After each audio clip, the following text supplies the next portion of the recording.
It's interesting because I outwardly said money, money, money. And I knew that that was where it was at. I also had an unconscious narrative that that was for everybody but me. I'm going to try really hard. I'll probably fail, but I'm going to keep trying really hard. Like, it's a choice. You may have everything stacked against you. The system may be stacked against you. It may be because of your gender. It may be because of the color of your skin. It may be because of your education. That's all true. And are you willing to fight the system? Are you willing to go through? You don't have to like the rules, but are you willing to actually learn the rules so you could actually beat the system at its own game? Hey everyone, welcome back to the Walk to Wealth podcast. If you're tuning in on YouTube or any of the podcast directories, make sure to do yourself one favor and give us a follow, because I don't want you to miss any of the amazing guests I have coming on this year. We haven't missed yet, and I don't plan on missing anytime soon. So let's get right into this. Bob, for anyone who hasn't had the opportunity to get to know you yet, tell us who you are and what do you do? Sure. I'm Bob Wheeler.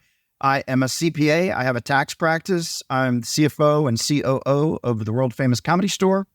And I also have written a couple of books, The Money Nerve, Navigating the Emotions of Money, and my first children's book, Darius Wants a Dog.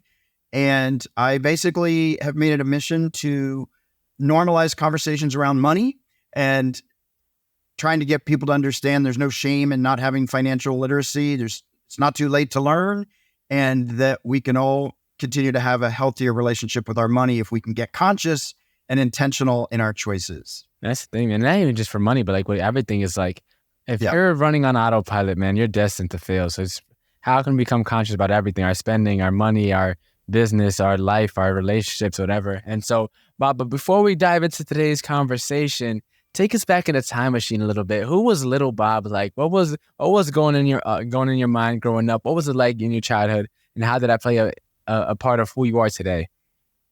Yeah, so, it's funny. As a kid, I was always goal-oriented. I'm like, I got to do these things. I want to have this. I wanted that.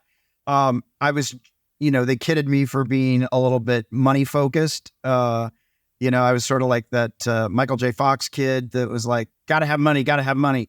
And it wasn't that I had to have money. I saw what he could do because my family didn't have money. And my grandparents bailed my parents out often.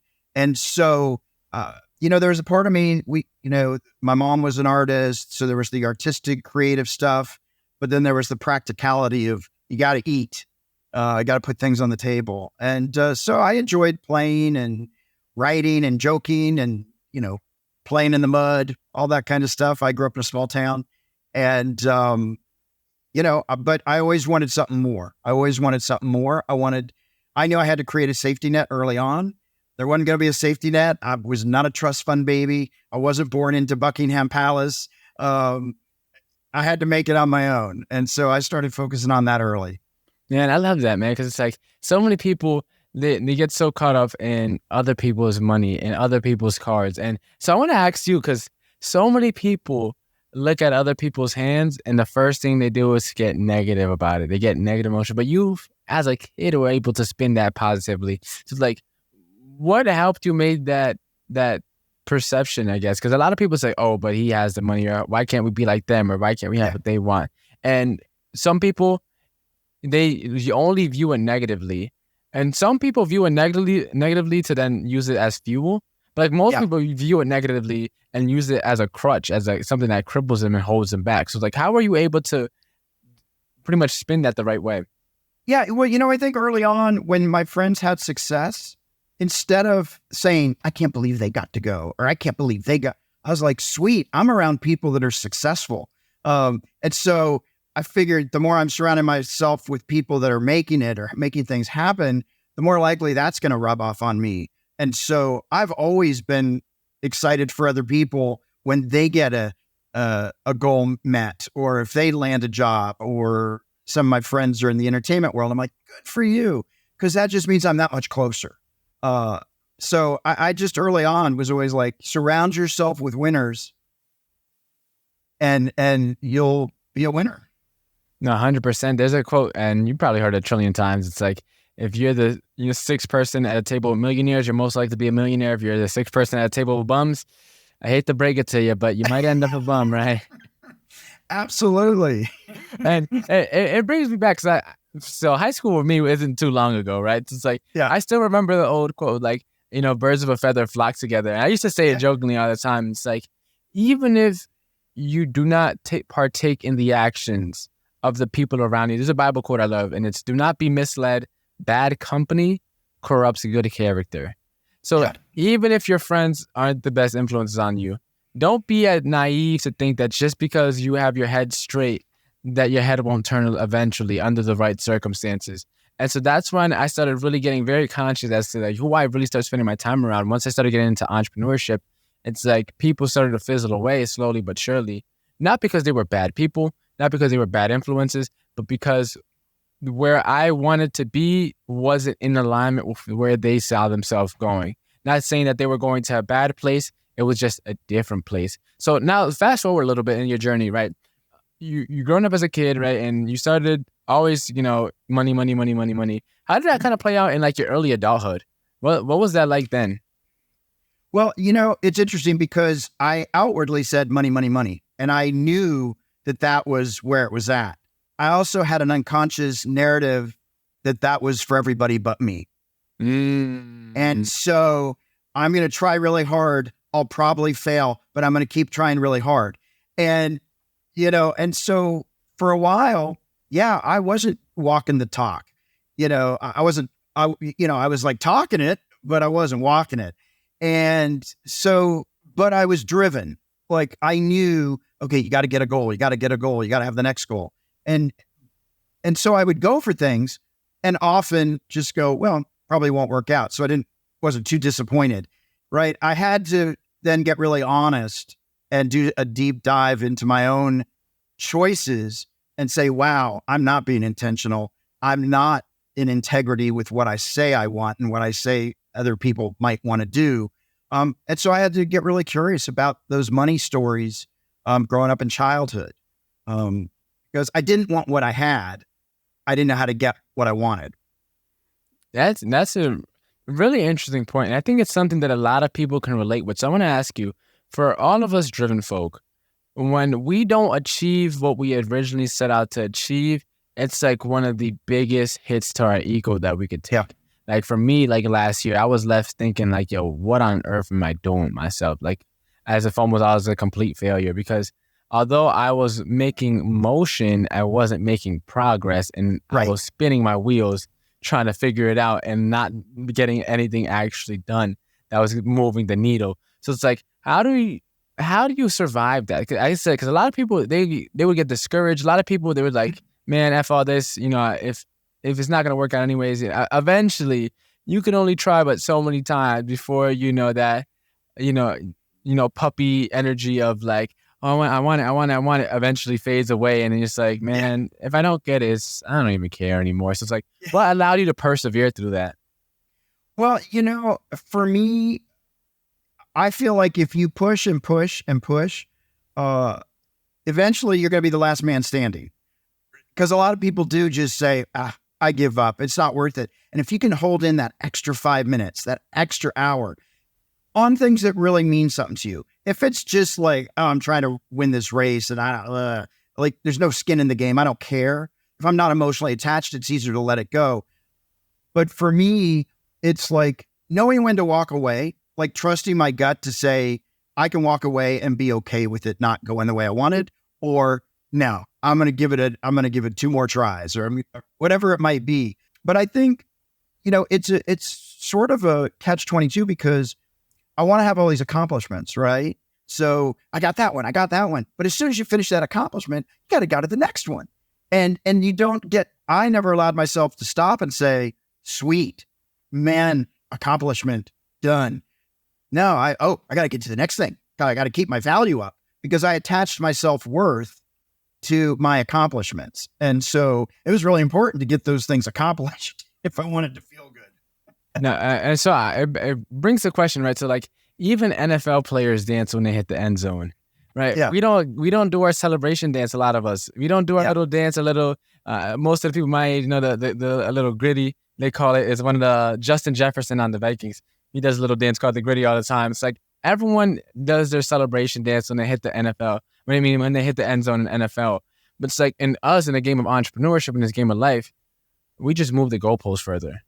Yeah. and just keep on moving it further and further Yeah. and further. And we never take the time to do a little dance, to showboat Yeah. a little bit, whatever it may be that you do to celebrate. It's like, so it's like, how does one then stop and smell the roses? Because it's hard, especially when you think you're not where you want to be yet.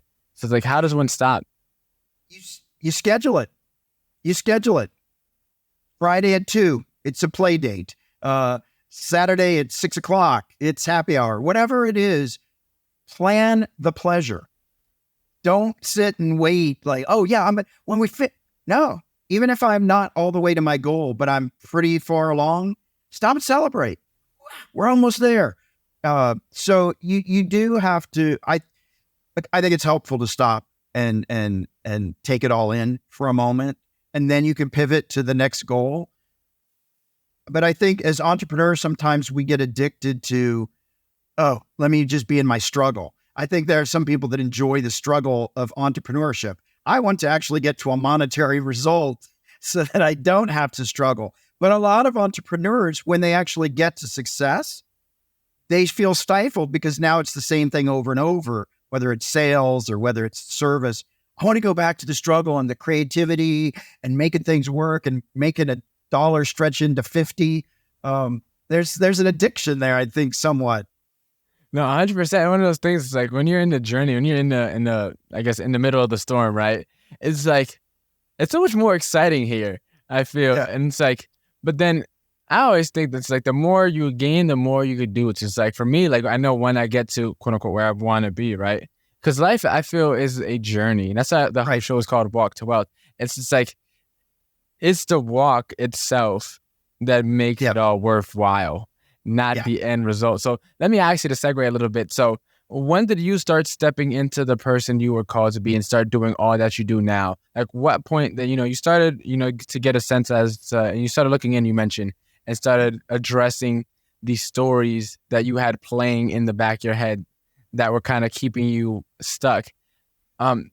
Take us to like, what was it like in that point in time when you started facing them head on, when you started, stopped hiding, you stopped sweeping stuff under the rug and started facing them so you could step into kind of what you're doing now or the next part of your journey? Yeah. So 2 things distinctly happened. One, I went to Africa. I took my first trip to Africa and I got over there and the average income at the time was $100 per year per person. That's what they live on. Right. And I went over there and I had my Mercedes, I had all my good stuff. And here I am in Africa and I'm climbing Mount Kilimanjaro and I'm meeting all these people and they're all happy. And I'm like, what is wrong with these people? Do they know they should not be happy? Like what? They do not have fancy cars. They don't have digital recorders and things. And so I kept going, what's going on? And I would throw away trash and they were like, can I save this container? What? And so that really started to shift me away from, I got to be this, I got to be that, to, can I be grateful? So that was a big step for me, was actually shifting to gratitude and realizing actually there might've been something wrong with me. They might actually really be onto something, that it's actually about happiness and enjoying life. And it is the journey. Right? Not like, oh, I got this and I got that. So that was one thing that was huge for me. I love going to Africa because no matter what country I'm in, there's this energy of happy gratitude, at least with the people. Governments are different things, but with the people, it's amazing. The other thing that happened to me was I lived most of my life not letting anybody know, but living in complete fear. Everything that I was doing was life or death. This is going to kill me. This is going to kill me. If I actually look at my own life, it's going to kill me. I was terrified. But outwardly, I was a really good actor and I was good at what I did. And so I could fake it. But I also wasn't able to reach the things that I wanted to do because I was terrified of public speaking. I was terrified of people actually seeing me. I was terrified of letting people know that I wanted to have an impact, that I wanted to make a difference, because that felt like egotistical. And so, I had all these dreams and things I wanted to do, but I wasn't doing any of them because I was holding back out of fear. And I woke up and I had a dream and I woke up and it was like, you need to get ready. I'm like, for what? Like, I didn't know. I started doing martial arts. I started doing Toastmasters. I just started doing everything that was uncomfortable to me. And I just started moving towards, oh, I'm afraid of that. Here I go. I'm afraid of that. Let me walk towards that. And once I started walking towards that stuff and saying to myself, oh, I didn't die. Oh, that didn't kill me. Oh, I could do that again. That was really the place where, for me, was I made a choice, because at a certain point I was looking at my life going, if I can't do it any different, I don't even know if I want to be here. Yeah. Like, I was that unhappy. And I said, you know what? I want to be here. I want to be alive, and I want to have impact. I'm going to do whatever it takes. And I went through, I did this somatic therapy and leadership program for about 5 years. I went through altered states of complete terror. I had to just look at everything reflected back to me. It was ugly, and it was powerful, and it grounded me. And now I feel like, bring whatever you want at me, I'm unstoppable. I'm not moving. I'm going forward. I'm going to show up. Yeah, it reminds me of something that this guy named Jordan Peterson, I don't know if you know him, talks about, but he talks about integrating the shadow. I think it's from like this guy named Nietzsche or something like that, or Nietzsche. Yeah, I forget. And it's like the dark part within us all that we all have, that people tend, especially the people who like to take the moral high ground, tend to like neglect and feel that, oh, you know, I could never, you know, it's like we all have this side of us that it's just like very dark, very, I want to say ugly, because it's like, it just is, right? Yeah. Because it's a part of us, and it's like, it makes us whole once you fully integrate it. And, but as I said, it takes a lot. You mentioned complete terror at one point. It's like, man, looking at some of these things, it's like, then you have to question everything. And we're kind of like, the way our minds work, at least mine, it's like, we all have these like beliefs that we have of ourselves.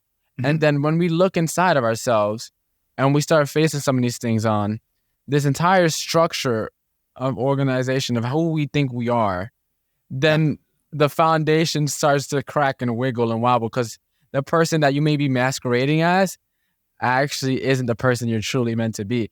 And that could be super, super like scary to look into, because it's just like, well, Jordan Peterson mentioned another thing. It's like, in order to, you know, better to be one oak tree standing alone and a pile of burnt trees than a giant forest of dead wood. Right. And it's like, you have to burn off a lot. So like, tell us a little bit. You mentioned you were in this leadership program for 5 years. Like, how important was it to have other people? You mentioned Toastmasters. That's another great community. Like, how important was it to have others around you during that point in time where you were like transitioning into just making an impact, helping more people, public speaking, and like facing the things that you didn't want to face? Yeah, well, I think having other people around is important for a few reasons. One, I think it's important to be witnessed, because I can tell my own story to myself, or I can go to a therapist and say, this is how it is. I'm just a victim. And they'll be like, oh my God, poor Bob. Right. But if I'm out in a group of people who call me out and go, yeah, Bob, that's BS, because I saw this. And then I heard you say this. I'm like, oh crap, I'm being held accountable. What the hell? Right. So I think it's important to be witnessed. Right. It's important to be able to get support. And when I was able to be vulnerable and actually own my terror and own these places that I was so afraid to get feedback and reflection, and having people that just stepped in, held me emotionally, literally, and gave me the support I needed to know, you know what, I can get through it. It's my journey, and it's really helpful when you've got support around you. And so I think for that reason, it's helpful. And then I have people in my life that know my history, have been through it, and they call me out, you know? And so I will jokingly say to people, look, if I ever put myself on a pedestal, please don't push me off. Just gently get me off the pedestal with a lot of love and compassion. Like, I don't want to be up there either. I don't want to get caught up in my ego, but you don't have to shame me or push me down. Like, let's all do this with a little bit of love and compassion. Yeah, and I love that, because I had a similar experience. Like, for me, it's like, once I found my community, I was able to grow, because one, like for me, it allowed me to see what's possible. Yeah. It allowed me to see what I could not see. And you mentioned the witness. I love the part that you started off with, other people witnessing you. The reason why I love that is because there's a quote that says, the fish is always the last one to realize it's in water. And we're usually not able to figure out and detect our hidden traits and abilities, because a lot of the times it comes naturally to us. So it Right. takes someone else looking within sometimes for us to be like, hey, we're actually really good at that. Or, hey, John, you actually are pretty good at speaking. Or, Bob, hey, you're actually really smart with your finances. Like, you should do it. Like, Yeah. it takes sometimes someone that usually it's funny because usually a stranger sometimes too that doesn't really know who you are at all. But then you have one conversation. It's like, you're good at this. You should do this. And you're in the back of your head like, I literally just shook your hand like 5 minutes ago at a networking event. Like, what do you know about me or my life, what I should do? And a lot of the time, some of these people are like spot on, which is crazy to me. Like for me, I taught a social media class. And it was literally because one of the hosts the host of one of these like Clubhouse calls that I was on was like, hey, John, can you teach a class on this, on social media? Mind you, at that point in time, I wasn't using social media for marketing or anything like that. I just, I'm young, so I grew up with it. That was the extent of my expertise, right? Right. And then from there, like that turned into a whole big thing that had a bunch of people sign up. And it's like, it's like I have a marketing company now. So it's like all that stemmed was from someone on Facebook asking me to teach a class. And at that point in time, I wasn't even thinking about doing anything for marketing. I just knew like I grew up with this stuff. So it's like that was the extent. But as I said, it took someone from the outside looking in. So let me actually now to segue a little bit later into your journey a little bit further. So you got into what you got going on now with the podcast and the speaking. What was it like figuring out, like once you started looking within, once you started to overcome some of these dragons that you had to slay when you started looking inside, right? Once you started overcoming these dragons, what was it like figuring like your specific role in the world? Did you already have an idea prior to facing it or looking within it? How did that come together? I didn't initially. I just knew I wanted to have impact and I wanted to make a difference and I needed to show up fully. And I didn't know quite what that looked like. So when I jumped into the somatic leadership program, I still wasn't quite sure. I had an accounting practice, very successful. And because I didn't like working for other people. And so that was awesome. And I just kept building it. And I will say the first 5 or 6 years, I kept thinking nobody would come back every year. I'm like, oh, they all came back. Oh, plus another 100. Oh, they all came back. Plus another 400. So for me, I didn't have a plan initially other than, you know what? I'm good with money. I'm good at conversations around money. And I'm good at helping people feel comfortable sharing vulnerable stuff around money. And so I knew that. And as the CFO of the Comedy Store, I was dealing with a lot of entertainment people. And in my own tax practice, I deal with a lot of people in the entertainment world. I was having conversations with friends and they were telling me about their shame around their financial choices, around how stupid they were, around how they were the only one. And I was like, oh my God, if they knew all the attorneys, financial planners, and doctors, and all these people that I work with who have terrible financial habits, right? They're not alone. And so I went, oh my God, everybody thinks they're alone. And then it just sort of became my mission. I need to normalize conversations around money. I want people to start being able to have conversations that don't involve conflict. I need people to learn how to stay for difficult conversations. Because if I don't understand what's going on for people emotionally, I can't really help them practically because their emotional, mental, unconscious mind is telling them, I don't care what Bob says, this is what's going to happen. And so I had to understand so I could get on the same page with them and find a way to anchor in the information. Yeah, and I love that. And it's something that, I started seeing myself as well. When I got into personal finance a little bit, I was like, oh my goodness, where was this? Like when I needed this. Right. I started learning like back when I was like 19. Just like, I started pretty early, but it's like, even still, it's like, man, I spent 12 years in school and I didn't learn any of this stuff, right? It's like, once I started learning about it and I started like kind of connecting that, it's like, oh, like people aren't like, I have friends who are in credit card debt because of their parents. And it's like, so you let your parents use your personal credit card and now you're in debt and they didn't give you the money to pay that back off. So now your credit scored. And like things like that, just that a lot of people had these, I was like, a lot of people are struggling with this stuff. And I didn't know either myself, like what it was going to be. And I kind of stumbled into what I got going on now. So I'm going to do something a little different, right? I'm going to play devil's advocate a little bit. I must embody someone who has very limiting beliefs around money. And I'm going to just throw out some thoughts out there. And I want to hear what your response would be if you were to have a conversation with someone in your day-to-day or in your practice and they were to bring this up, okay? Yeah, absolutely. Right. So I'm going to start off with this one because this one I feel like I dealt with personally. People like me don't make a lot of money. How is that serving you? How I is mean, that belief serving you? my grandparents, they've been working their whole life. They don't have made a lot of money. My parents weren't really around, but they're still working and stuff like that. It's like, man, everywhere I look, I grew up in the projects. Like everywhere I look, no one has money. Like people like me, we just don't. I don't know. It's not set up for us. Yeah. Are you willing to let go of that story? What do you mean? Are you willing to do it differently? Are you willing to break the pattern of your grandparents and your parents and your aunts and your cousins? Are you willing to do it different and get a little flack for actually breaking the cycle? I mean, it's hard to play in a game where everything's stacked against me. Even though it's stacked against you, are you willing to get up and fight for what you want? What's the point if I'm not going to get it anyways? As all the money just goes to the rich people. Yeah. And so I go back to, how is that story serving you? Like, do you get to stay small? Do you get to stay a victim? Is that what you want for your life? How do you want to show up? I want to be able to take care of my loved ones. All right. And are you willing to put in a little work and be uncomfortable? I mean, I do what it takes, as I said. And my dad, he works 70 hours a week cutting grass. And, I'm pretty sure he's working more than a lot of other people. But despite that, it's like people like me, we don't have money. And are you willing to look for different ways to make money, to be a little more efficient with the way you spend your time? Like, it's a choice. It's a choice that is, yeah, you're right. You may have everything stacked against you. The system may be stacked against you.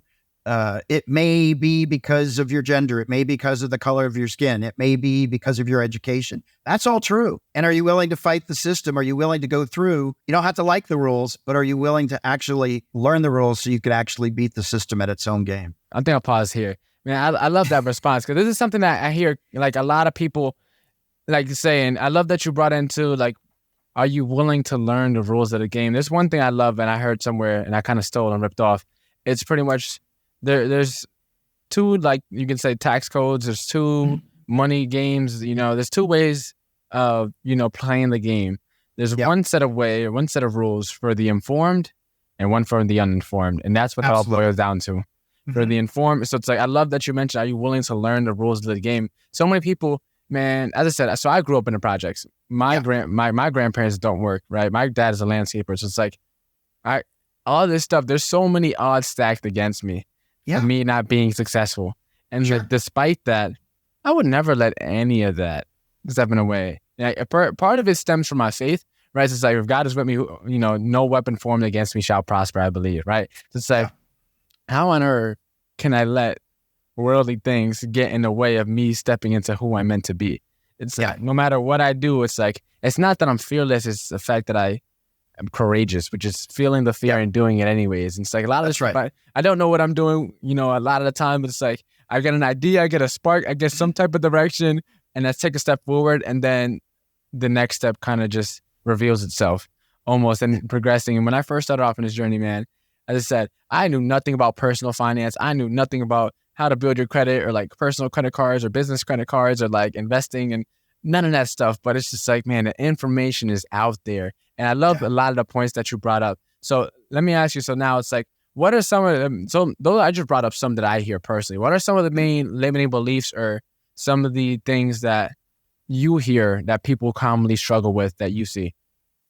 Yeah. So I think a lot of people struggle with, I'm not worthy. Like, I'm an imposter. Like, I just got lucky, and there's so many other deserving people. And so I really can't receive anything good, because deep down, I'm not really that good. There's so many people that are better than me. And so a lot of times we don't take into the fact that we have the education, or we have the experience, right? Maybe we don't have the education, but we've got the experience, or we're just naturally good at something. We're like, well, no, that doesn't count. Like, for me, accounting was so easy. And a classmate of mine was like, you should do accounting, I think. And that changed my life, right? I was like, accounting, what?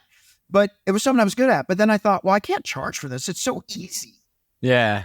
Like, it has to be painful and hard for you to get paid, right? That was a belief I had. It's not true. It is not true. If you're good at something, or you've got a skill set that people want, it's okay to charge market value, or a little more, like whatever. But for me, and for a lot of people, they're like, well, I could never charge that. I couldn't ask for that, because then people will think I'm a bad person if I'm asking for money. So that's a main one. There's another one where my parents will be disappointed or my parents will be embarrassed. Like they didn't have an education and now I'm going to be smarter than them. And I don't want them to feel uncomfortable. So I'm going to hold back. And yeah. And sorry to interrupt. There's a point, and I've been looking a lot into storytelling as I'm getting into public speaking now myself. And in the hero's journey, it talks about the atonement of the father. And it's something that I've been talking about a lot. And like, for whatever reason in this season of my life, because it's like, it just keeps being like coming to mind and keep coming to my attention how many people pretty much have their parents become the dictators of their lives. Like I had a friend and he's a year younger than me. He was in college making 6 figures with a chess business and still being a full-time student. And he was like, oh, I'm gonna graduate because, my parents, they want me they want to see me graduate. And it's like, bro, you have a 6-figure business at 20 years old. You immigrated here 8 years ago or 6 years ago, however long you did immigrate. It's like, take this to the moon, right? Like, if school and I was only saying that because he told me personally when he was in that he wanted to drop out, like he was thinking about it, but the only reason he was saying was because his parents. So I gave my advice based off like what he was telling me. It's like, bro, literally take this to the moon. It's like sometimes you have to let your parents' dreams die in order for yours to live. Yeah. And it's a very hard to do but you have to realize that God has already blessed them with a life to live, and they decided to do so the way they did with the best tools and information that they had available to them at the time. Yeah. Well, now we're in different times, right? And everyone is in a different place than where their parents were. So it's like, it's always going to be different. In order for you to step into the person you're truly meant to be, you have to let that ideal kind of die off. And sorry, I kind of, you brought it up and it's the first thing that came to mind, man. Well, I love the hero's journey because I think we're all walking the hero's journey, right? It's a choice, whether we do it intentionally and consciously or not. That's what we're here to do. We're here to redeem ourselves. We're here to go through our fires, fight our dragons, and make it back. And I think what's important about what you're saying with the parents and stuff, and I had trouble with this, and I know friends of mine in different communities, in the African American community, in the Latino community, there's this place where you have to bring everybody with you. And the hard truth is, not everybody's going to come with us. We're going to have to leave some people behind, and not because they're not worthy, not because of anything bad. It's our journey. It's your journey. It's my journey. And as much as I may want to bring everybody with me, and I have to feel the grief of that when I don't, we're all on our own individual journey, our own hero's journey. And so sometimes that means there's some loss and there's people that get left behind.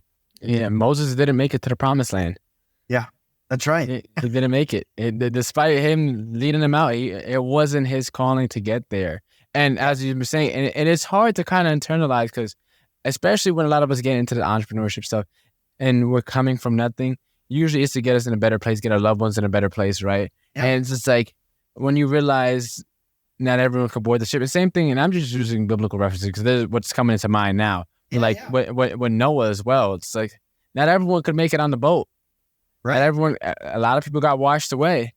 And not saying that you have to cut off the entire planet, but it's like the ones that want to come with you will show up and they will get on board. And the ones who don't, well, the door is always open, but sooner or later, once the sea starts setting sails, it's going to be a lot harder to get on board than when we were at the dock still, loading up the cargo.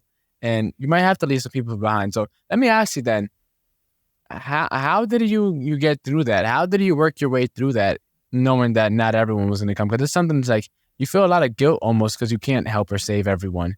And it's like, some people try to internalize that. It's like, oh, I could have done more. I should have done this. And it just turns into this negative downward spiral. So how did you get through that? Well, one of the first things that comes up when you talk about that is I had a contentious relationship with my mom.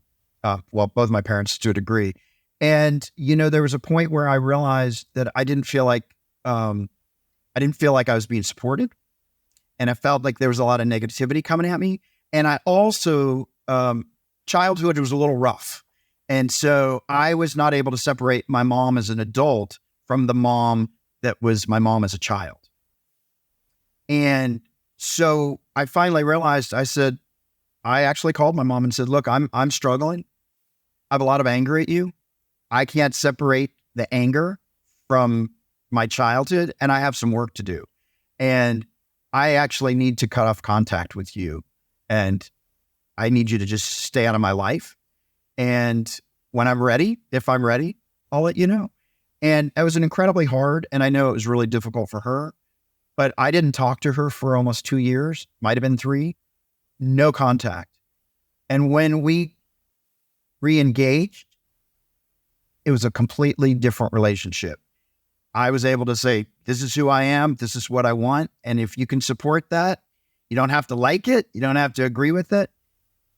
But if you can't bring in some love and light, I'm out, because I'm not going to keep inviting negative energies into my life. I'm not that everything's going to be perfect, not that my life is going to be a fairy tale, but where I can, I'm going to control the negativity from outside sources and focus on what I'm going for. Man, I think that's such a powerful place to like ask you, man. You have an amazing journey. You have tons of experience, man, tons of wisdom. Not only just about money, of course, because you're practicing in your podcast, but it's like, which is life itself. Where can we get more of you? Where can we find out what you do? We want to hear more about what you have going on. Step into your world and step into your, your knowledge and your wisdom, because you have so much more to give than just the accounting CPA stuff and the money things. Like, you have a wealth of wisdom and, it's stored away in you. So it's like, where can we get to know you? Where can we find more of you? Yeah, absolutely. So the Money Nerve, that's nerve, not nerd. I'm a nerd, but it's the Money Nerve, NERVE.com. That's got my podcast, the website. It's got a lot of free resources. I've got a couple of books out there. I've got a children's series on financial literacy. I just wrote the first book. The second book's coming out this summer. All that stuff is there. There's a lot of free resources. There's an online course about how to have a healthier relationship with money. And just reach out. We love engaging with people. I've got a great team. And for me, it's your life. You get one shot at it. Choose wisely and be intentional, because you can have it all and you can turn those dreams into reality like we talked, but you got to be willing to walk the walk and get uncomfortable and keep going. 100%. And so now it's time for our famous 5 questions. So question number 1, what is the most impactful lesson you've learned in life? Be grateful. I think for so long, I was looking for other people to, I need this and I got to have this. And once I was able to shift to a mindset of, man, I'm really grateful, it changed everything. What is the most admirable trait a person can have? Be an active listener, to actually listen to what people are saying instead of trying to prepare the next answer. Just actually sit and hold space and listen to what people are saying. If you could change someone's life with one book, which book would you recommend? The Power of Focus. What is the legacy that you're trying to leave behind? The legacy I want to leave behind is that there's room for everybody, that we can all have what we want if we're willing to do the work, and to really just be that beacon of hope to go for it and do the work. Be uncomfortable. Get curious. And for anyone that wants to embark on their walk to wealth today, what is the first step you recommend they take and why? Take a deep breath. I would say that's the first thing. Take a deep breath, because you're going to have to embody the journey. And it's so important to just get really clear, and breathing helps you stay grounded. I think for so long I was very ungrounded. And so for me, it's the willingness to breathe and say, I'm ready to take it in. I'm ready. First step. Here we come. Bob, thank you so much for your time today. Thank you so much for dropping the wisdom bombs that you did. I'm so glad we were able to connect and get this scheduled and have you on the show to have this conversation today. So thanks again, man. I really appreciate it. Yeah, thank you, John. I appreciate what you're doing. So keep doing it.